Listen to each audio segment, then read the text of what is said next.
Olá, pessoal, tudo bem? Aula 13. O carinha vai relatar uma cantada frustrada. 你看见那个穿着黑色衣服的美女吗？ Você ver aquela vestir de cor preta, roupa, moça bonita. Você viu aquela menina bonita vestindo roupa preta? O principal aqui é a partícula que eu não traduzi, o de.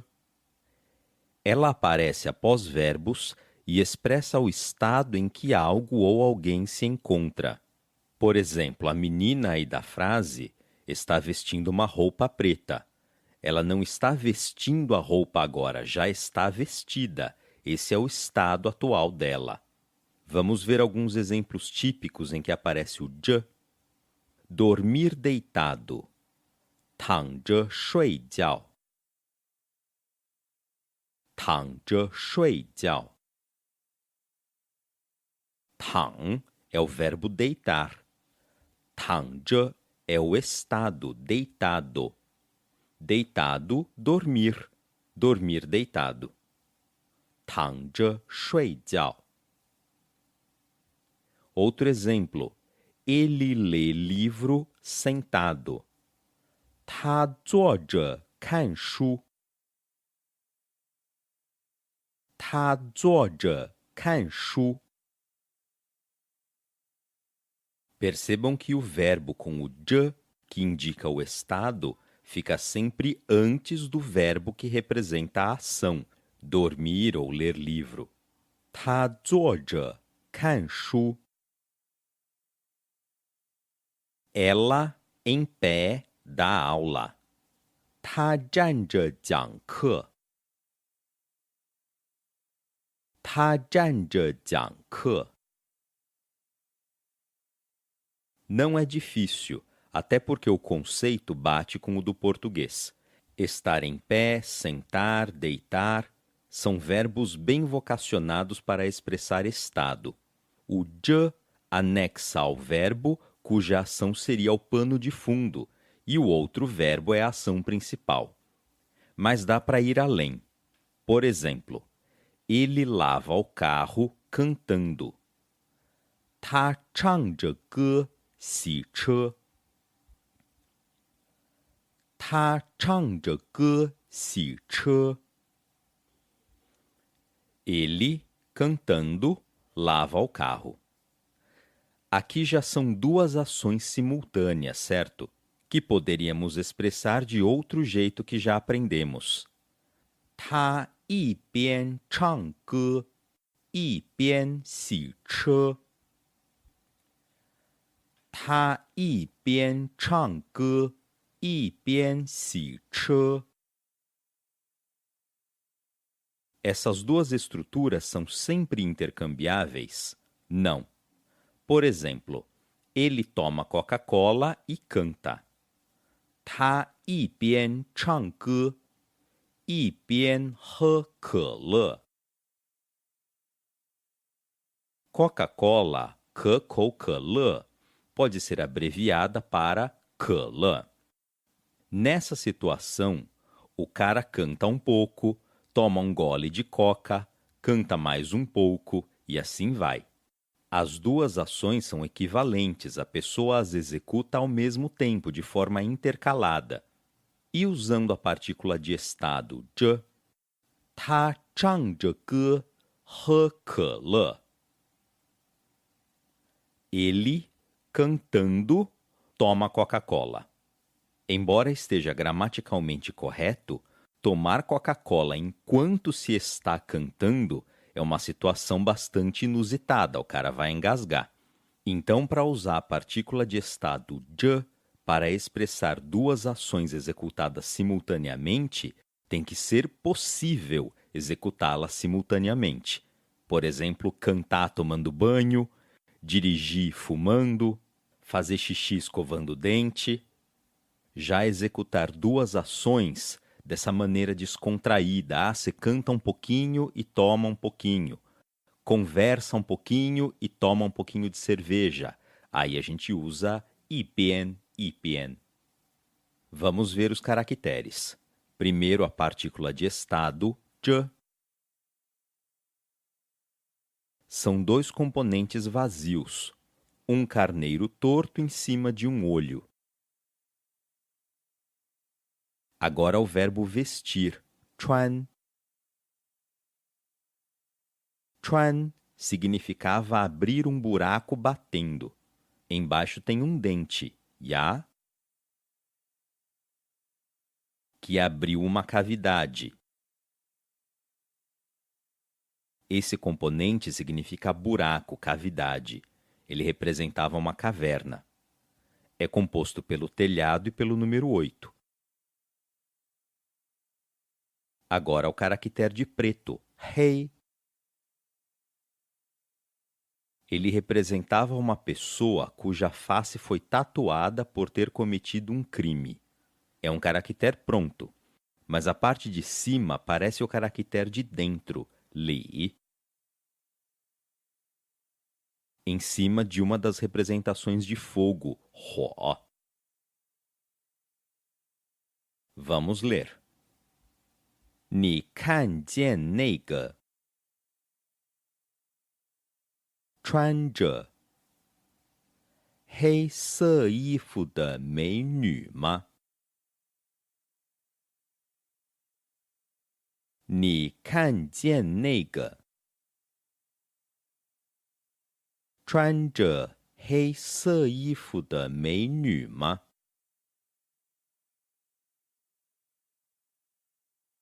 Aí ele continua. 我问他电话号码的时候 eu perguntar, ela, telefone, número, quando. Quando eu perguntei o número de telefone a ela, já veremos o que aconteceu. Talvez alguém esteja se perguntando, ué, isso é passado, por que não tem o l de ação concluída? Quando usamos o quando, 的时候, não podemos usar l. O foco aqui é o momento, quando alguma coisa aconteceu, e não na conclusão de alguma ação. A única novidade da sentença é a palavra número, 号码, que é usada com telefone, 电话, formando o número de telefone, 电话号码. O caractere novo é o 码. Ma representava um tipo de pedra. Agora, um dos significados é número, dígito. Como era um tipo de pedra, tem um componente de significado de pedra. E o componente fonético é o cavalo, ma. Vamos ler. 我问他电话号码的时候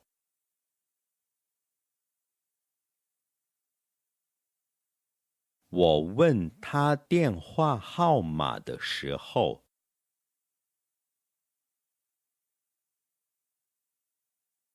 E aí, o que aconteceu? 他笑着对我说不告诉你 Ela, sorrindo, para eu disse não contar você. Ela, sorrindo, disse para mim, não te conto. Mais uma vez apareceu o de estado. A menina em que estado, sorrindo, disse para mim. E mais um uso do 对, também traduzido como para, que é usado tipicamente com o verbo falar. Ela para mim falou. 他对我说 blá blá blá. Aí vem o que a pessoa disse. Embora seja passado, a pessoa já disse isso aí, é outro caso onde não se usa o l de ação concluída. No discurso indireto não se usa l.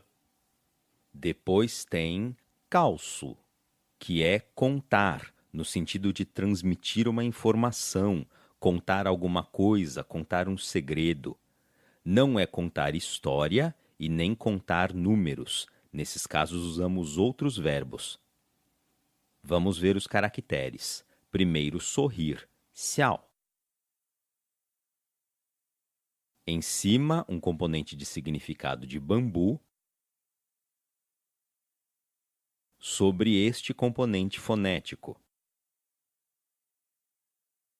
Ambos são distorções. Originalmente, era um componente de planta e um de cachorro. E o caractere representava felicidade como a de um cachorro ao correr no gramado. Realmente, né? Cachorro na grama fica doido. Depois vamos para o primeiro caractere de contar. Gao. Gao significa informar. Ele significava rezar e oferecer sacrifícios. Por isso é composto por um boi, niu, que perdeu o rabinho, mas é ele mesmo, e uma boca, kou. Por último, su. Su também significa informar, contar. Tem um componente de significado de fala, yan, e o componente fonético parece o do quilo chinês, jin. Comparem. Só tem um traço a mais. Vamos ler. 他笑着对我说不告诉你。他笑着对我说不告诉你。Vamos ler tudo. 你看见那个穿黑色衣服的美女吗？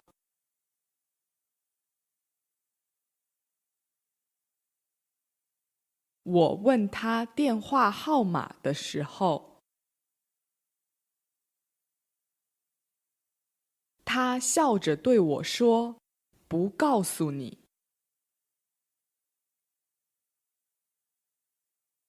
你看见那个穿黑色衣服的美女吗？我问她电话号码的时候，她笑着对我说：“不告诉你。”